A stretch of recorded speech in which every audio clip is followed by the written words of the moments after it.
በሕይወታችን ዲሲፕሊንን እንዴት እናዳብር በሚል ጉዳይ በጣም ጠቃሚ አስፈላጊ የሆኑ 3 ነጥቦችን እናነሳለን። አብራችሁን ሁኑ።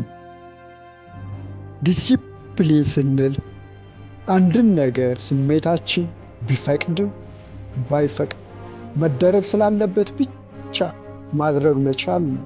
ካለን የዕለት ተዕለት ወቅታዊ ሙድ ወጥተን ማድረግ ስላለብን ብቻ ያንን ነገር ማድረግ መቻል ዲሲፕሊን እንለዋለን። ለምሳሌ ተማሪ የትምህርት ቤቱ ዩኒፎርም መልበስ፣ መምህሩ የተሰጠውን ጋውን መልበስ ዲሲፕሊንን ማክበር ያሳያል።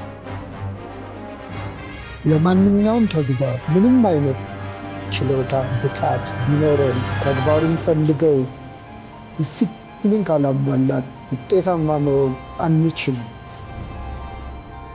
በሕይወታችን ዲሲፕሊን እንዴት እናዳብር ስንል በጣም አስፈላጊ የሆኑ 3 ነገሮችን እናነሳለን። አንደኛው የሕይወት ዓላማን ማወቅ መቻል ነው። በሕይወታችን ማድረግ ያለብን አድርገነው ብናልፍ ደስ የሚለን ነገሮች ማወቅ መቻል አለብን። ምንድን ነገር ነው ሰርተን ማለፍ የምንፈልገው? ያለንን ልዩ ችሎታ፣ ሙሉ አቅም፣ ጊዜያችንን ልንሰጠው የምንፈልገው ነገር ምንድን ነው ብለን መሰረታዊ የሆነውን የሕይወት ጥያቄ መመለስ መቻል አለብን። የእኛ ማንነታችን የሚገነባው ባለን ጠንካራ የሕይወት ዓላማ ላይ ነው። ማንነታችንን በጥራት መምራት ምንችለው ለምን ዓላማ እንደተፈጠርን በደንብ ባወቅን ጊዜ ነው። ስለሆነም የሕይወትን ጥሪ መረዳት ወሳኙ ነገር ነው። ሁለተኛው በሕይወታችን አሳክተን ማለፍ ለምንፈልገው ነገር የሚያስፈልገንን ልማድ ለይተን ማወቅ መቻል ነው። ለሕይወታችን ዓላማ መሳካት የሚጠቅመን ምን አይነት ልማድ ነው? ያ ልማድ የሚያስፈልገው ልማድ አለን ወይ? ከሌለን እንዴት እናዳብረው? እያልን ወሳኝ ጥያቄ በመጠየቅ ልማዱን ማወቅ፣ መለየት፣ ማዳበር መቻል አለብን።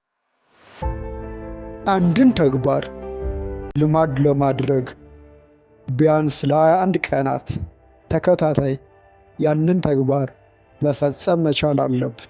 ለምሳሌ በሶሻል ሚዲያ ላይ መስራት የሚፈልግ ሰው ኮሚኒኬሽን ስኪል ልማድን ማወቅ፣ መለየት፣ ማዳበር መቻል አለበት።